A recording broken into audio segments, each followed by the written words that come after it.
Puji Tuhan. Shalom. Salam damai sejahtera Tuhan atas kita semua. Selamat kita berjumpa dalam kasih Tuhan. Selamat kita beribadah dalam anugerah-Nya. Oleh karena kemurahan Tuhan kita boleh ada. Bapak Ibu yang dikasih Tuhan. Terima kasih buat Pastor Steve dengan seluruh majelis yang ada yang memberikan kesempatan untuk saya boleh sharing firman Tuhan. Mungkin ada beberapa Bapak Ibu yang tidak kenal, saya perkenalkan diri kembali. Nama saya Kus Indratno Joyo Saputro. Saya melayani di GBI Victory di Jakarta dan juga melayani di Misiode di Sydney ini. Bapak Ibu yang dikasih Tuhan, terima kasih buat kesempatannya Pak Gideon. Wah, ini brother dari tahun 95. Terima kasih buat kesempatannya. Dan saya tanya kepada Pak Gideon, lagi bicara apa gitu gereja tahun ini? Lalu bicara tentang legacy hidup katanya. Oh, legacy hidup. Jadi ya pas betulan juga saya menyiapkan khotbah ini. Saya percaya nggak kebetulan sih semuanya, pas semuanya ya. Jadi saya mau sampaikan tema hari ini, cari apa di dalam dunia. Coba tanya kiri kanan, cari apa dalam dunia? Cari apa Bapak Ibu di dalam dunia? Ya, ini ada lagu lama dulu pernah ada. Waktu masih kecil, Pak Markus mungkin tahu. Boleh nyanyi Pak? Oh, enggak. Cari apa di dalam dunia? Cari apa di dalam dunia? Cari dunia tentu binasa. Cari Yesus yang penuh cinta. Nah, amin. Ya, Bapak Ibu yang dikasih Tuhan, cari apa? Kalau di gambarnya ada apa tuh? Lambang apa? Bitcoin ya? Cari Bitcoin, cari emas, cari investasi, cari properti, diamond. Nggak ada salahnya, semuanya sah-sah aja. Ngomong begini bukan berarti nggak boleh kerja, nggak boleh cari duit, bukan nggak boleh Bapak Ibu. Mari kita telusuri, ya kan? Cari apa di dalam dunia nanti kita boleh mengerti apa maksud kita, kenapa kita ada di dalam dunia ini. Cari apa? Apa sih? Apa yang kita lakukan sih? Tujuannya ke apa sih? Dan Bapak Ibu yang dikasih Tuhan, ya berikutnya lagi slide-nya boleh disampaikan. Ya, mari kita baca sama-sama Matius pasal yang ke-16 ayat 26. 1, 2, 3. Apa gunanya seorang memperoleh seluruh dunia tetapi kehilangan nyawanya? Dan apakah yang dapat diberikannya sebagai ganti nyawanya? Satu gambaran yang Tuhan Yesus sendiri katakan bahwa tentang ya apa yang ada di dunia ini. Bahkan diberikan satu gambaran yang ada seorang yang punya seisi dunia. Ada nggak manusia yang pernah punya seisi dunia? Bapak Ibu? Nggak ada. Ada yang memang pernah yang paling kaya di dunia sekarang ada nggak? Ada, tapi dia nggak punya seluruh dunia. Manusia yang pernah hidup yang paling kaya di dunia, Salomo. Iya, Salomo, Raja Salomo. Dia pernah manusia yang paling kaya di dunia. Dan setelah itu gak ada lagi yang akan pernah kaya seperti dia, firman Tuhan katakan. Dia manusia yang paling kaya. Tapi pun Salomo tidak memiliki seisi dunia.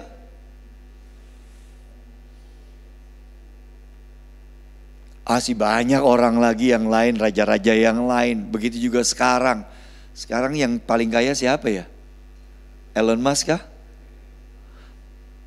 Rick Warren udah enggak. Apa Warren Buffett enggak. Ya, Jeff Bezos, banyak orang-orang kaya. Tapi mereka enggak punya juga seisi dunia, Bapak Ibu. Dan kalaupun ada, Yesus katakan kalaupun ada seorang kaya punya semuanya tetapi dia kehilangan nyawa. Apa artinya? Jadi firman Tuhan ini mengajarkan kita untuk mengerti tentang hidup ini, apa yang kita cari, apa yang kita kejar, Apa yang kita inginkan yang begitu luar biasa? Inginkan kekayaan kah? Naik terus tingkat kekayaannya. Ada seorang kaya yang saya lupa namanya, Henry Ford ya kalau nggak salah, dia bilang, ya just another $1 million. Hanya apa yang dicari? Ya cuman $1 juta lagi lah carinya. Ntar habis dapat $1 juta lagi, ya cari $1 juta lagi. Ya kan begitu terus, nggak ada puasnya, nggak ada. Cari apa di dalam dunia, Bapak Ibu yang dikasih Tuhan. Nah, untuk memberikan gambaran lebih jelas dari ayat ini, kita mari buka Lukas pasal yang ke-12 ayat yang ke-13. Tetapi mari kita baca Lukas pasal yang ke-12 itu, Bapak Ibu, mulai ayat 13 sampai 21. Kalau boleh dibantu. Ya, Lukas 12 ayat 13 sampai 21. Saya bacakan mulai dari ayat yang ke-13, Bapak Ibu. Ini di ayat yang berikutnya itu nanti 15 ya. Tapi mari kita baca ayat 13 terlebih dahulu, saya bacakan. Seorang dari orang banyak itu berkata kepada Yesus, "Guru, katakanlah kepadaku kepada saudaraku supaya ia berbagi warisan dengan aku." Tetapi Yesus berkata kepadanya, "Saudara, siapakah yang telah mengangkat aku menjadi hakim atau pengantara atas kamu?" Katanya lagi kepada mereka, "Berjaga-jagalah dan waspadalah terhadap segala ketamakan. Sebab walaupun seorang berlimpah-limpah hartanya, hidupnya tidaklah tergantung daripada kekayaannya itu." Kemudian ia mengatakan kepada mereka suatu perumpamaan. Ya Bapak Ibu, katanya ada seorang kaya, tanahnya berlimpah-limpah hasilnya. Ia bertanya dalam hatinya, apakah yang harus aku perbuat? Sebab aku tidak mempunyai tempat di mana aku dapat menyimpan hasil tanahku. Lalu katanya, inilah yang akan aku perbuat. Aku akan merombak lumbung-lumbungku dan aku akan mendirikan yang lebih besar, dan aku akan menyimpan di dalamnya segala gandum dan barang-barangku. Sesudah itu aku akan berkata kepada jiwaku, jiwaku, ada padamu banyak barang tertimbun untuk bertahun-tahun lamanya. Beristirahatlah, makanlah, minumlah, dan bersenang-senanglah.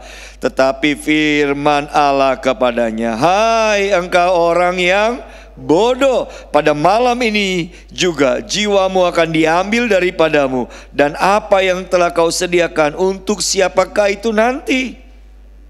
Demikianlah, mari baca sama-sama. Demikianlah jadinya dengan orang yang mengumpulkan harta bagi dirinya sendiri, jikalau ia tidak kaya di hadapan Allah. Bapak Ibu yang dikasihi Tuhan, merupakan satu gambaran yang jelas tentang kehidupan ini, tentang kekayaan, tentang apa yang ada di dunia ini. Bapak Ibu yang dikasihi Tuhan, saya ngomong seperti ini, memberitakan firman Tuhan ini bukan berarti membuat kita semua menjadi orang munafik. Wah, nggak perlu uang. Tidak, kita perlu uang. Yang setuju katakan amin. Iya, kita perlu uang. Kita perlu uang. Dan kalaupun kaya, salah nggak? Dosa nggak? Tidak. Tidak, kaya itu tidak berdosa. Tuhan mau juga kita diberkati berlimpah-limpah. Amin. Menjadi kaya itu fine, sangat baik, boleh, bagus. Bapak Ibu yang dikasihi Tuhan, bersyukur kalau kita dikaruniai kekayaan oleh anugerah Tuhan. Kita boleh memiliki semuanya itu. Tetapi yang penting sekarang adalah Bapak Ibu kita menyadari, apakah itu yang utama dalam hidup kita? Apakah itu tujuan utama kita hidup? Apakah itu memang segala-galanya buat kita? Ambisi hidup kita, kerinduan.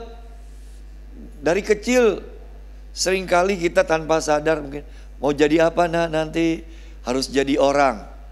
Padahal dari kecil udah jadi orang belum? Sudah jadi orang kan? Apa maksudnya jadi orang? Apa maksudnya jadi orang? Berguna ya, tapi maksudnya kebanyakan orang jadi orang kaya, terkenal, populer, ternama, miliki segala-galanya, baru dia jadi orang. Kalau enggak, bukan orang. Orang kan. Tapi sadar akhirnya ya udah. Ayo belajar yang baik. Harus belajar dari kecil, diajar biar pinter. Pinter punya kemampuan. Bisa ini, bisa itu. Tujuannya untuk apa? Cari duit. Cari duit. Biar cari duit, pinter. Bisa. Sehingga ada lagu juga. Ada lagu apa tuh? Apa yang kau cari? Apa? Uang. Apa yang dicari orang? Uang. Apa yang dicari orang? Uang. Uang, uang. Apa yang dicari orang? Pagi, siang, malam, petang, sampai pagi lagi. Uang. Uang, uang, uang. Apakah tujuan kita itu uang, uang, uang? Maafkan, saya harus khotbah di Australia tentang uang lagi nih. Bukan, sekali lagi, bukan berarti kita mau anti uang, enggak. Bukan mengajarin jemaat untuk anti dolar, enggak.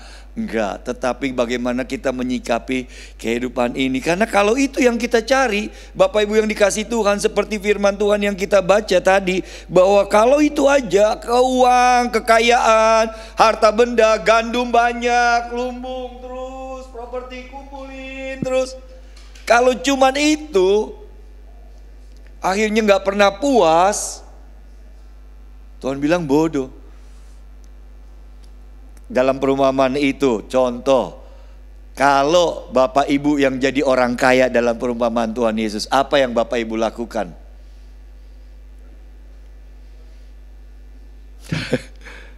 Berlimpah-limpah banget nih, aduh bingung nih. Bingung mau dikemanain lagi. Kaya, punya kekayaan, wah bingung mau diapain lagi. Apa yang mau dilakukan?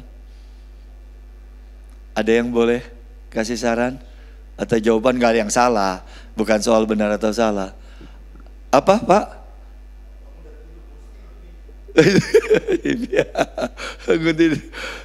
Benar-benar dikasih kekayaan. Apa yang akan dilakukan? Bingung. Mau investasi ini udah, ini udah. Mau kemana lagi nih Diwang? Pernah gak mikir? Oh iya, ada yang jawab sih lagi. Gimana? Masih banyak gak kira-kira yang perlu uang? Masih banyak gak yang kira-kira perlu gandum? Masih banyak gak yang kira-kira perlu bahan makanan yang kita kelimpahan yang bisa rusak sampai akhirnya kebuang? Masih banyak gak? Kenapa gak bagi? Kenapa mikirinnya cuma nyimpen buat diri sendiri? Makanya Yesus bilang, itulah orang yang bodoh, yang ketika dia hanya mengumpulkan harta, uang dan segala macam hanya untuk diri sendiri. Ini yang beda. Makanya dalam, sekali lagi, boleh cari uang, boleh kumpulkan harta, silakan, tetapi jangan greedy, jangan tamak. Katakan jangan tamak. Jaga hati kita dari segala ketamakan, hanya untuk diri sendiri, egois, hidup hanya untuk diri. Cari apa di dalam dunia? Cari ketenaran untuk diri sendiri, kekayaan untuk diri sendiri, untuk keluarga sendiri. Dan itu adalah sesuatu yang sangat menyakiti hati Tuhan dan bertentangan dengan Tuhan, karena Allah adalah kasih. Katakan amin. Tuhan memberikan berkatnya buat semua orang, gak pandang. Dan itu yang harus terjadi dari Bapak Ibu. Kalau kita hanya mengandalkan uang, nih contoh orang-orang yang kaya, maafkan. Sekali lagi, dalam khotbah ini saya gak bermaksud untuk melecehkan orang-orang yang kaya. Ngiri lo aja susah, lo aja miskin kan gitu. Bukan, gak ada sama sekali. Tetapi biarlah kita menyikapi dengan bijaksana. Kalau kita dipercayakan Tuhan dengan kekayaan, Bapak Ibu. Contoh bahwa memang seperti kata firman Tuhan, seorang gak bergantung pada kekayaannya. Contoh, boleh tolong gambarnya? Nah, Friedman Food, Bapak Ibu, seorang yang sangat kaya, Manhattan, papanya, orang tuanya nih, perempuan ini, dia sangat kaya, raja tekstil di Manhattan. Dan orang tuanya punya apartemen dan sangat kaya sekali. Boleh berikutnya lagi, gambarannya lagi. Ya, ini dia. Nanti Bapak Ibu bisa baca lebih jelas. Tulis aja nama Friedman Food itu tadi, nanti keluar di internet. Cerita, baca kisahnya lebih jelas Bapak Ibu. Kaya sekali, dia kaya. Bahasa Inggrisnya ya kalau dia buat makan 7 turunan gak habis. Tetapi faktanya belum nyampe 7 turunan. Turunan pertama aja juga habis ternyata. Dan ini ujung kisahnya. Dia hidup akhirnya di satu Central Park di Manhattan dengan keadaan kondisi seperti ini. Jadi gelandangan, bergantung pada kekayaannya, dengan sikap yang gak benar, dengan sikap hati yang gak benar, dengan perilaku yang salah, akhirnya foya-foya. Kisahnya kalau Bapak Ibu baca nanti di sana tentang Friedman Food itu Bapak Ibu, ya itu kenyataannya. Dia akhirnya mengalami sesuatu yang tragis. Walaupun dia lulusan Boston University, pinter, kawin cerai. Ini suami yang terakhir, berantakan hidupnya. Bapak Ibu yang dikasihi Tuhan, cari apa di dalam dunia? Apa yang kita cari Bapak Ibu adalah sungguh merupakan satu gambaran buat kita, untuk kita mengerti bahwa dunia dengan segala isinya tidak bisa menjamin hidup kita. Halo, amin. Hidup kita bergantung pada Tuhan. Halo, amin. Jangan menggantungkan hidup kita pada kekayaan. Jangan gantungkan hidup kita pada posisi, jabatan. Gak ada yang abadi. Saya sangat diberkati dengan perkataan yang terakhir. Kembali lagi kita belajar. Kembali nih orang-orang ini kita belajar Bapak Ibu. Bukan berarti kita mengutuki dan merasa lebih baik dari mereka. Enggak. Tetapi kita belajar. Ya, ada seorang yang juga pasti kita tahu. Namanya Steve Jobs. Kita tahu Steve Jobs? Siapa dia? Siapa dia? Yang punya iPhone, angkat tangan. Angkat iPhone-nya. Atau iPad. Pendiri Apple Corporation yang begitu besar, yang luar biasa. Dimulai dari garasi, rumah, bekerja keras. Wah, workaholic. Cari apa? Dia cari benar kerinduan. Jadi dia workaholic. Bener-bener mania kerja istilahnya. Pengen kerja terus. Dan akhirnya apa yang dia cari itu memang terjadi Bapak Ibu. Dia menjadi seorang CEO dari Apple yang begitu luar biasa, kaya dan diberkati kekayaannya gak tahu berapa banyaknya. Dan apa yang dia katakan di akhir hidupnya? Seorang yang sudah mencari apa yang dia inginkan. Dan dia dapati apa yang dia inginkan. Tetapi di akhir hidupnya Bapak Ibu juga nanti bisa lihat di internet, sekali lagi semuanya ini terbuka Bapak Ibu. Di internet Bapak Ibu bisa lihat Steve Jobs Bapak Ibu, kekayaannya itu 67 triliun dulu ya. 67 triliun lebih.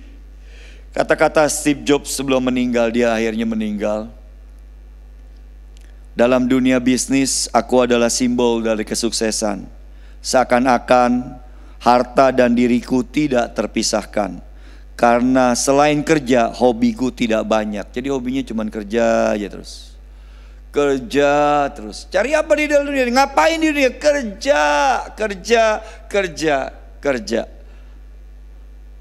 Saat ini aku berbaring di rumah sakit, merunungi jalan kehidupanku. Kekayaan, nama, kedudukan, semuanya tidak ada artinya lagi bagiku.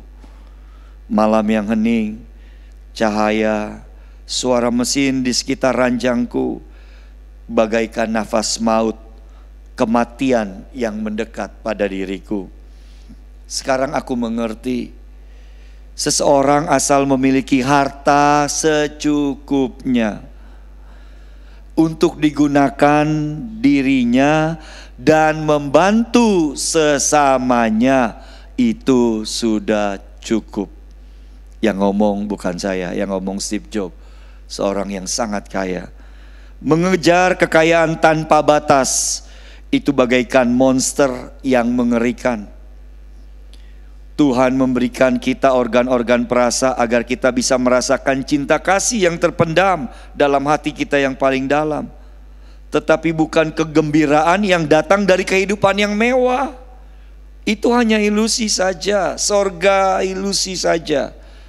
Harta kekayaan yang aku peroleh saat ini, saat aku hidup, tak mungkin aku bawa pergi.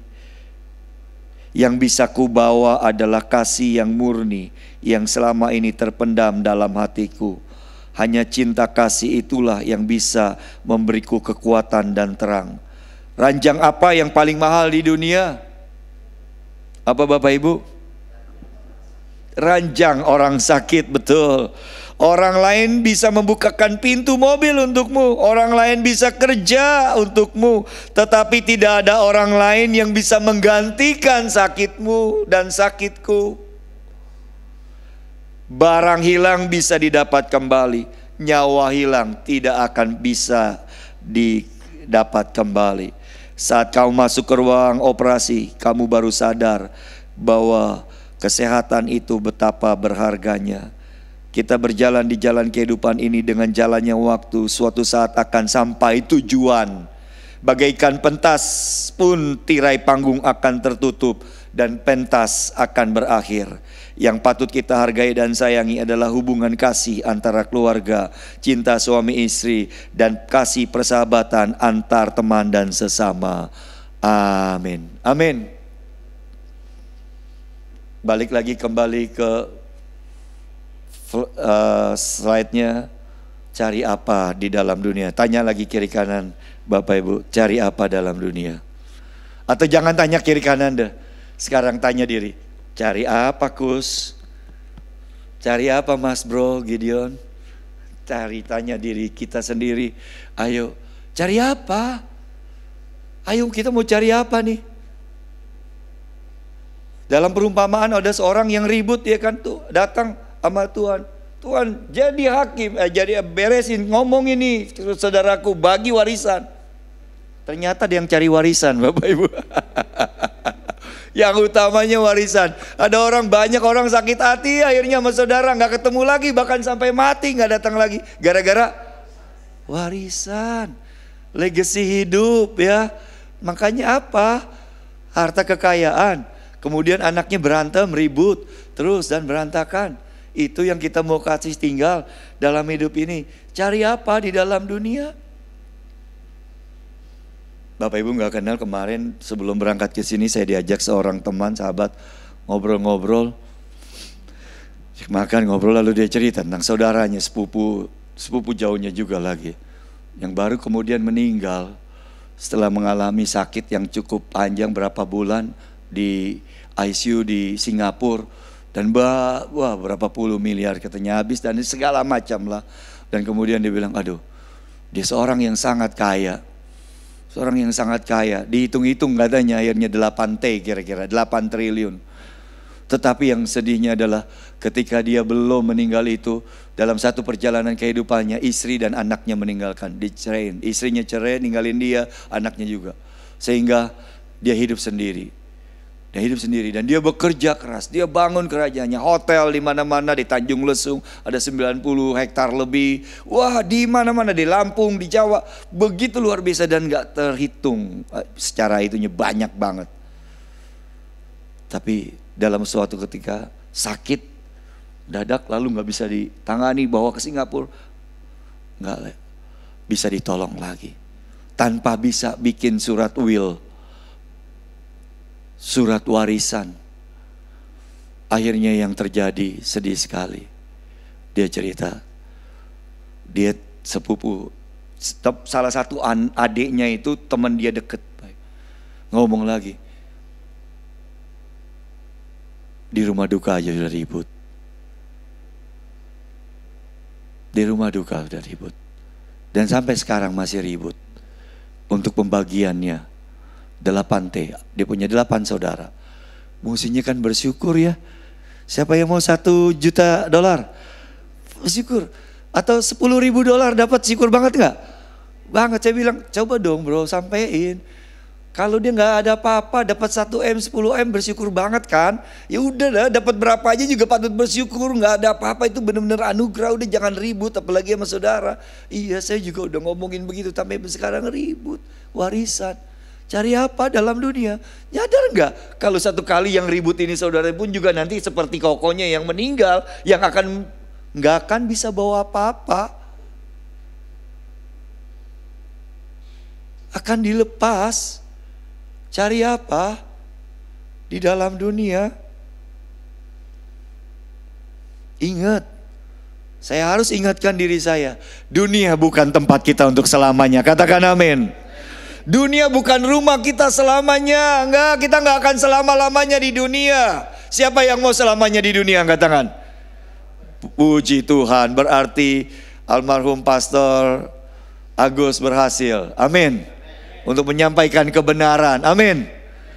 Karena dunianya sementara. Saya sangat diberkati dengan seorang penyanyi rohani, Maria Sandi. Dia nyanyikan lagu, dunia ini bukan rumahku. Dunia ini bukanlah rumahku. Bapak Ibu, semuanya sementara. Saya nyanyikan singkat. Dunia ini bukanlah rumahku. Semua yang ada hanya sementara. Tak ada satupun yang dapat ku bawa saat ku kembali padanya. Ku sadari singkat hidup ini seperti embun pagi yang datang dan pergi. Selama ku hidup, senangkan hatimu, ku yakin kembali padamu. Janjimu kan membawaku, di mana kau ada, aku pun berada. Ku nanti datangnya harimu, bila tiba saatnya, ingatlah aku, bahwa ku tinggal bersamamu. Kekasih Tuhan, saya harus ingatkan, dunia bukan rumah kita. Dunia akan kita tinggalkan. Seindah-indahnya dunia, semenariknya dunia, jangan cinta dunia lebih dari apa yang ada di atas. Amin. Karena kita akan tinggal. Gak ada yang kekal di bawah kolong langit ini. Amsal pengkhotbah katakan semuanya sia-sia. Kembali yang bicara ini Salomo, seorang manusia yang paling kaya yang pernah hidup di dunia. Dia bilang, di bawah kolong langit ini bagaikan usaha menjaring angin. Semuanya sia-sia. Gak ada yang bisa kita pertahankan. Kita gak mau lepas tadi kekayaan, berebutan. Kita pegang, satu kali pasti harus terlepas. Halo? Amin? Satu kali pasti harus kelepas. Pengadilan mungkin harus bisa memaksa ketika kalah dalam pengadilan. Tapi satu kali lagi pun lebih daripada itu. Sang Raja yang berdaulat, Allah pencipta, yang akan bilang, lepas anakku, detik ini juga lepas. Oh gak bisa Tuhan, 5 menit lagi. Gak bisa, lepas. Bapak Ibu yang dikasih Tuhan, sekarang pertanyaannya, apa yang akan kita lepas? Apa yang kita lepas, Bapak Ibu? Apa yang kita akan lepaskan ketika kita meninggalkan dunia? Almarhum Pastor Agus berbicara tentang legasi hidup. Izinkan saya menyambungnya, Bapak Ibu. Apa yang akan kita lepaskan? Apa yang akan kita berikan kepada anak-anak kita? Legasi apa? Saya melihat ada satu, Bapak Ibu, tentang seorang, ada penelitian Bapak Ibu yang dilakukan Ya boleh tolong berikutnya mengenai Jonathan Edward dengan Max Jukes. Mungkin pernah dengar kisah ilustrasi ini.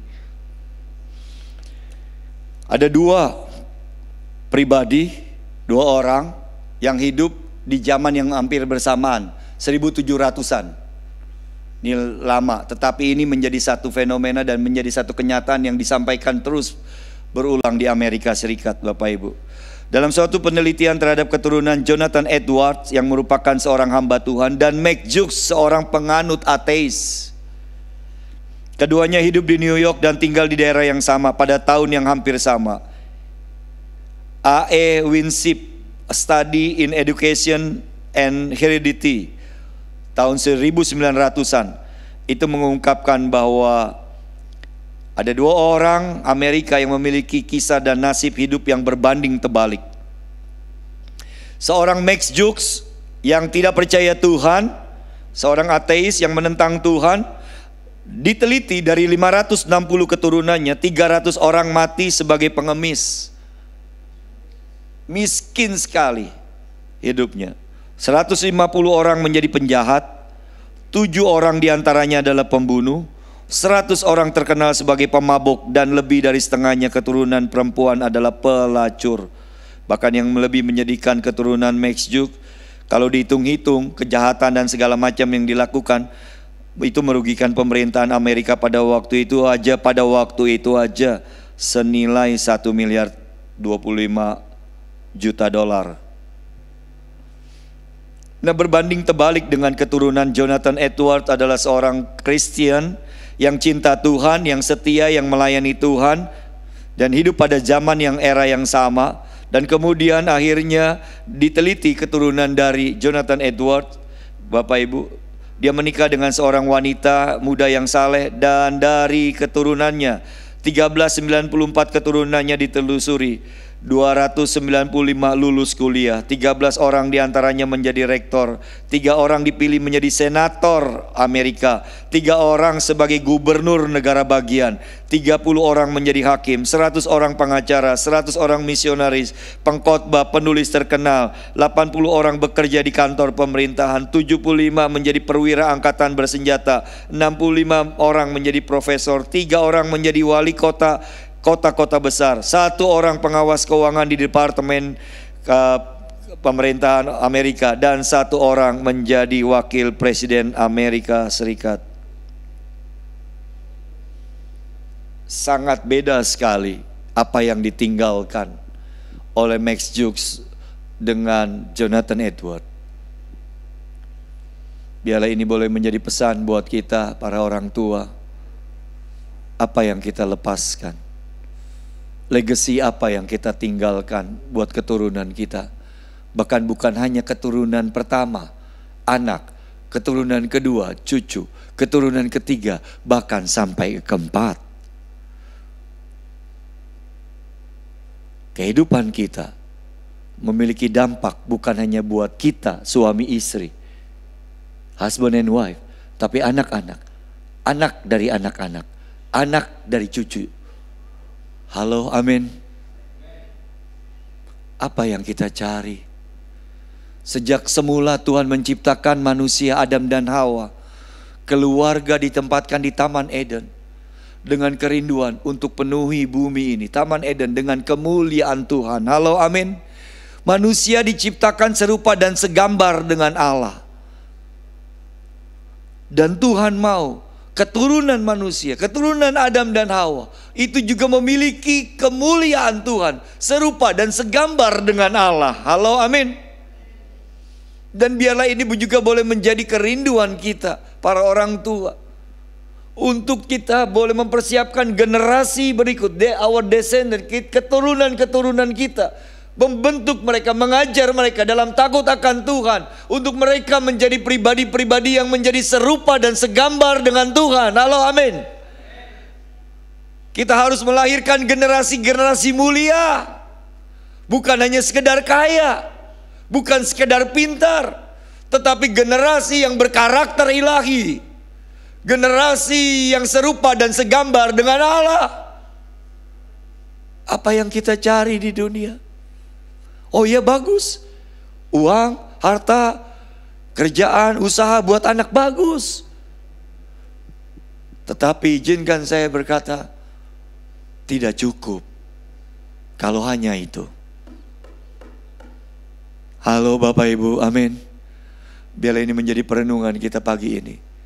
Tidak cukup kalau hanya itu. Bukan gak boleh. Tinggalin warisan rumah, usaha, silakan, puji Tuhan.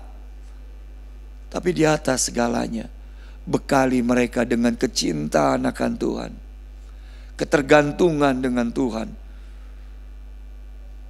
Betapa menyedihkan kalau kita melihat satu generasi yang terus berkembang hari-hari ini. Bapak Ibu, mari kalau kita buka lihat statistik, maaf ya, kita ada di Australia, belajar di Australia aja deh. Tetapi secara keseluruhan di dunia pun juga nyata. Agama yang terbesar, yang pertama Kristen Katolik, yang kedua Islam. Kristen Katolik jadi 2,5-2,6 miliar. Islam sudah hampir mencapai 2 miliar. Yang ketiga Bapak Ibu, agama apa yang ketiga terbesar di dunia? Kepercayaan apa? Ateis. Ateis begitu luar biasa sekarang. Mencapai 1,3-1,4 miliar orang. Itu yang ngaku. Banyak juga yang beragama Kristen tapi praktiknya ateis, banyak gak? Banyak gak yang Buddha, yang Islam, yang juga beragama tetapi praktiknya ateis, banyak gak? Banyak lagi. Dan coba cek di Australia. Kekristenan 80 terus 80%. Hampir 90, turun. 2016, 2000 kemarin terakhir. Kalau nggak salah itu semakin mendekati. Kekristenan tetap masih nomor 1, 38 apa 39% di Australia. Tetapi nomor 2, ateis, no religion. 30 something, sedikit lagi mendekati angka kekristenan. Hanya beda 4-5%. Bapak Ibu boleh cek di internet. Sensus terakhir Australia. Generasi muda semakin banyak yang gak percaya Tuhan. Tahun ini apa tahun lalu ya, saya diajak teman SMA saya. Bro, ngobrol, makan. Oh iya, satu laki-laki, satu perempuan, kita bertiga. Saya pikir ada apa nih, tumben-tumben, bener-bener jarang kontekan. Lalu makan, ngobrol. Dia bilang, aduh, baru cerita. Anak saya baru lulus SMA, baru setahun lebih, 2 tahun kuliah. Yang satu di Hong Kong, yang satu di Kanada. Ini kisah nyata. Bro, aduh sedih banget. Padahal dari kecil katanya ke gereja juga. Gue bawa ke gereja juga, ke sekolah minggu. Baru setahun lebih kuliah. Satu di Hong Kong, satu di Kanada. Dua-duanya pulang dalam liburan. Ini kayak janjian, kayak barengan. Terus lalu ngomong sama papa mamanya, "Pa, maaf, minta izin, boleh ya saya jadi ateis. Saya gak percaya Tuhan lagi, Ma. Gak percaya. Kalau Tuhan ada, kenapa ada kemiskinan? Kalau Tuhan ada, kenapa ada peperangan? Kenapa ada orang cacat? Kenapa? Logikanya keluar main semua. Kenapa? Lihat orang Kristen yang ngomongnya kasih. Lihat pendeta dengan kaya, wah segala macam dibacain semua. Gereja, kebobrokan pastor lah, pendeta, segala macam jemaat. Kekristenan yang dilihatin jeleknya. Nggak mau percaya Tuhan lagi. Buat apa katanya? Masa kita ngikutin religion yang kayak begini?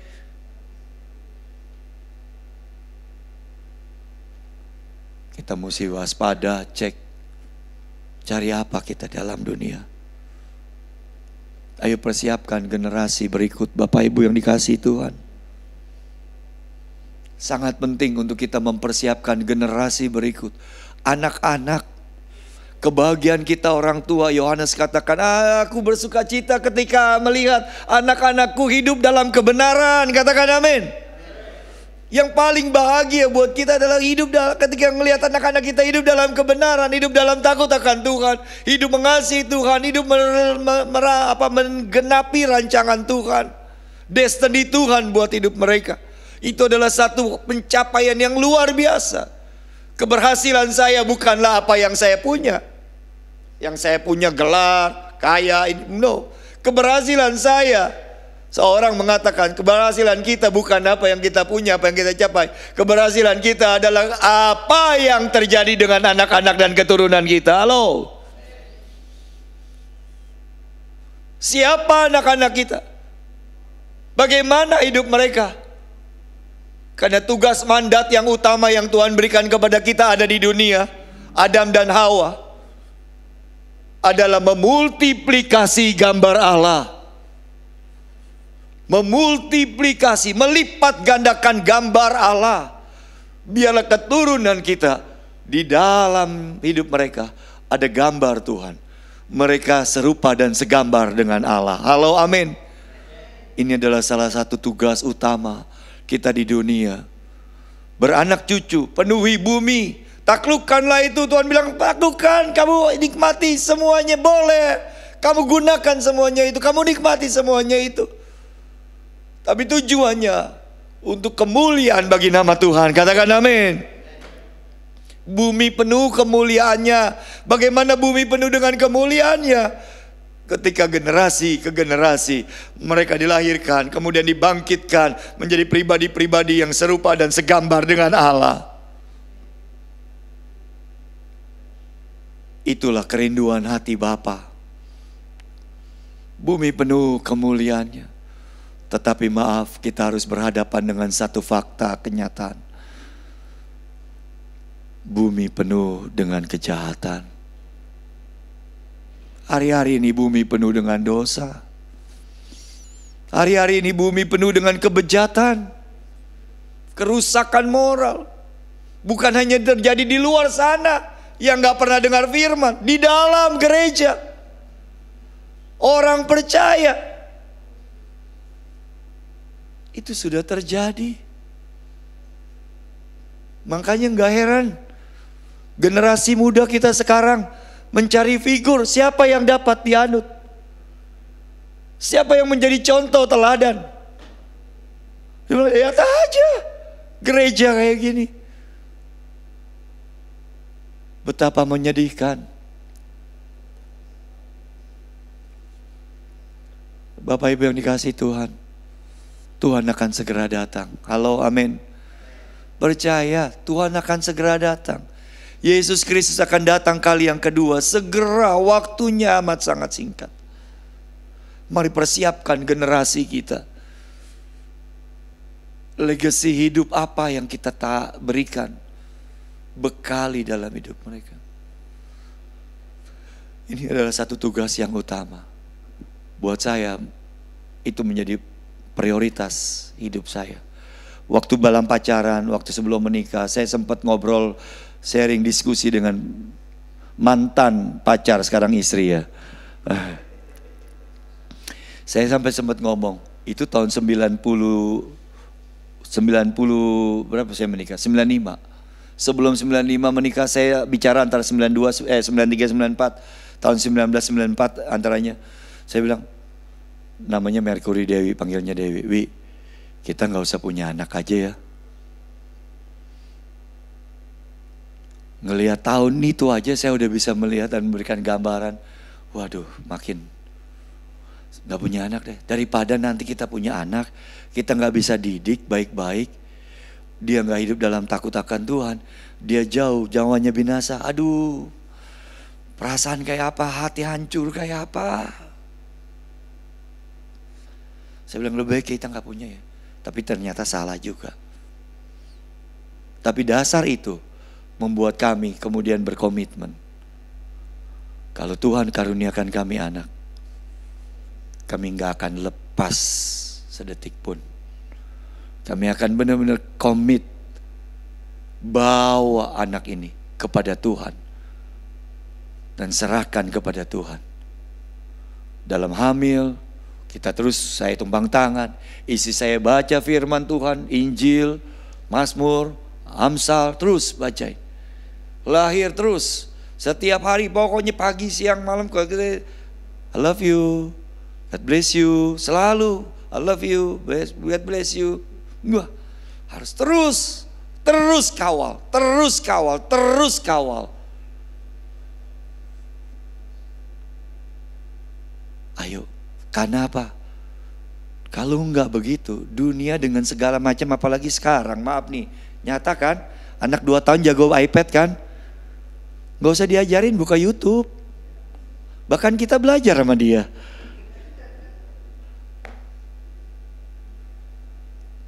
Jujur aja buka itu apa? PPT apa yang saya ini. Anak saya yang kedua yang bikinin, saya kasih bahan dasar ya. Tolong dia yang bikinin. Ya itu kenyataan. Dia lebih jago untuk hal-hal kayak gitu. Yuk, apa yang kita tinggalin? Saya akan closing. Mari kita tinggalkan, wariskan Kristus dalam hidup mereka. Katakan amin. Biarlah gambar Tuhan, kepribadian Kristus itu menjadi bagian hidup mereka. Mereka menjadi keturunan ilahi. Apakah yang dikehendaki Allah oleh kesatuan kita? Maliaki katakan Bapak Ibu. Mari kita buka Maliaki. Maliaki.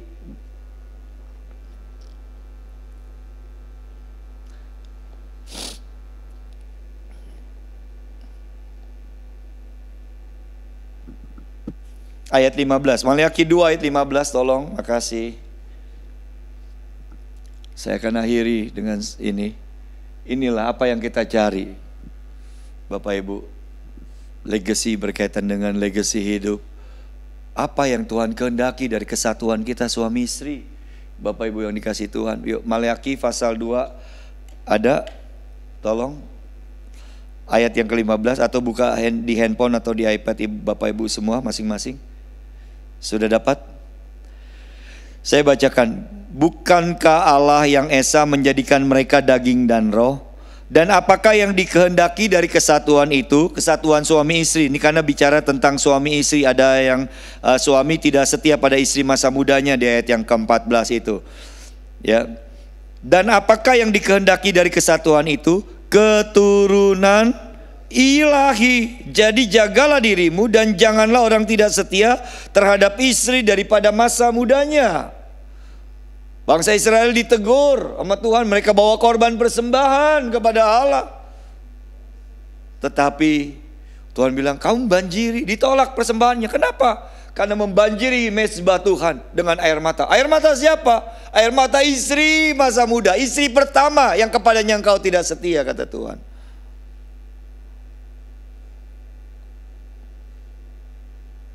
Lalu ditegaskan lagi, apa sebetulnya maksud dari kesatuan itu? Suami istri, keturunan ilahi. Tuhan memberkati Adam dan Hawa, beranak cucu, bertambah banyak, penuhi bumi dengan kemuliaan Tuhan. Halo, amin. Dengan gambar Allah, itu tujuannya. Keturunan ilahi itu bicara tentang keturunan yang memiliki sifat ilahi, karakter ilahi, yang serupa dan segambar dengan Tuhan.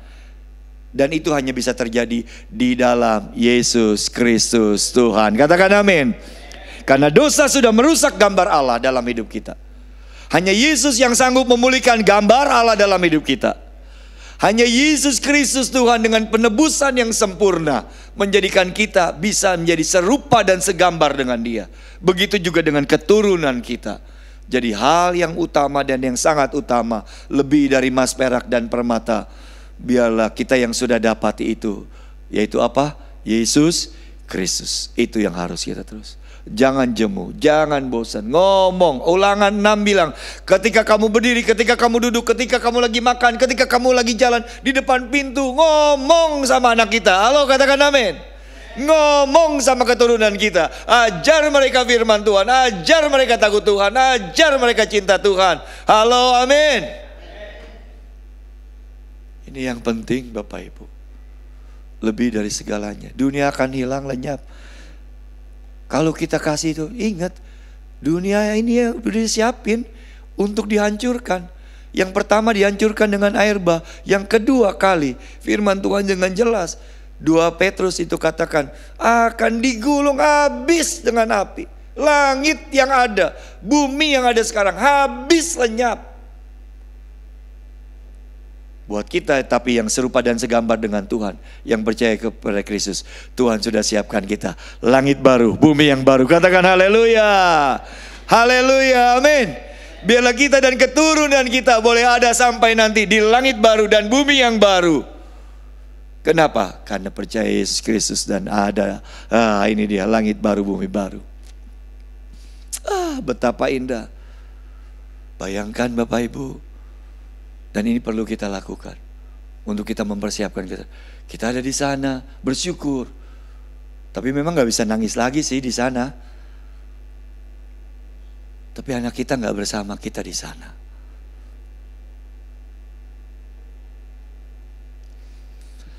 Kiranya Tuhan tolong saya dan saudara untuk memiliki legasi hidup yang baik, yang benar, yang seperti yang Tuhan tetapkan dari awal. Keturunan ilahi, gambar Allah yang harus kita pass on, yang kita harus berikan.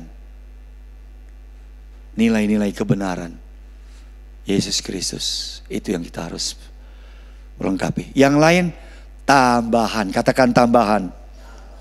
Rumah, harta dan segala macam tambahan. Yang utama adalah kerajaan Allah. Amin. Carilah dahulu kerajaan Allah serta kebenarannya, maka segala sesuatunya ditambahkan kepadamu. Yang lain tambahan. Tadi tuh uang, properti, sekali lagi bukan, gak boleh, silakan. Itu anugerah. Dan saya percaya pada kita anak-anaknya, hamba-hambanya, Tuhan juga kita akan diberkati Tuhan. Katakan amin. Ya, diberkati Tuhan untuk semuanya itu. Tetapi yang utama jangan lupa Yesus Kristus, keselamatan dalam Dia. Ingat, saya akan tutup dengan kisah Esau dan Yakub. Esau meremehkan legasi dari bapaknya Ishak. Buat apa sih hak kesulungan? Yang penting perut lapar, hak kesulungan gak bikin kenyang. Yang penting duit, yang penting rumah, yang penting kaya. Keselamatan nanti. Buat apa? Itu banyak anak sekarang. Mati malah urusan nanti. Meremehkan. Tapi ini yang kita harus ingatkan. Jangan sampai seperti Esau. Dia jual hak kesulungannya dengan semangkok bubur kacang merah. Itu bicara tadi apa? Ketamakan lagi kembali. Hawa nafsu. Akhirnya dia kehilangan hak sulung. Dan ketika dia kehilangan hak sulung, dia nangis kayak apapun juga. Bapak gak ada lagi kah berkat yang lain buat aku? Masa berkat itu aja? Kan diambil sama Yakub dengan curang, dengan ibu. Gak ada, Bapak bilang gak ada.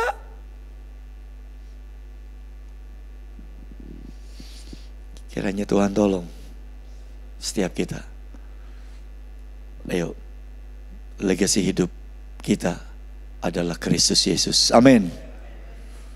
Dengan kebenaran, cinta Tuhan, itu yang utama. Selebihnya percayalah, anak cucu kita tidak akan meminta-minta. Katakan amin. Dipelihara Tuhan, diberkati Tuhan. Gak usah takut untuk siapin waris. Gak usah takut, Tuhan akan siapkan berkat buat mereka. Amin untuk firman Tuhan.